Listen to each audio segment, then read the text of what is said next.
आरती महाराष्ट्राची दिव्य ज्योती ओवाळू त्यांची आरती नमन त्यांना माझे आज आहे त्यांची जयंती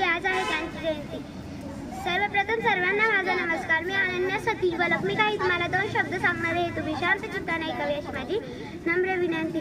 सूर्याप्रमाणे तेज दिसणारे व्यासपीठ चंद्राप्रमाणे चित्त छायणारे गुरुचर आणि चांदण्याप्रमाणे चमकणारे माझ्या मित्रमैत्रिणींनो, आज 3 जानेवारी म्हणजेच क्रांतीज्योती सावित्रीबाई फुले यांचा जन्मदिवस। सावित्रीबाई फुले यांचा जन्म 3 जानेवारी 1891 रोजी 1831 रोजी सातारा जिल्ह्यातील नायगाव येथील झाला। त्यांच्या वडिलांचे नाव खंडोजी नेवसे पाटील व आईचे नाव लक्ष्मीबाई असे होते। तसेच त्यांच्या पतीचे नाव महात्मा ज्योतिराव फुले असे होते।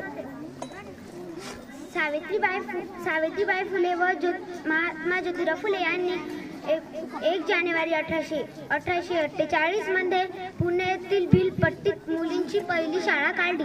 फुले सावित्री नसती तर मुलगी शिकवली असती का? जर सावित्रीबाई जर नसती तर मुलगी शिकवली असती का? शेवटी जाता जाता एवढंच म्हणावेसे वाटते। आला वारा गेला वारा उडून गेला भरारा, आला वारा गेला वारा उडून गेला भरारा। कधी संपणार नाही सावित्रीबाईचा दरारा आणि संपलाही नाही आमच्या सावित्रीबाईचा दरारा।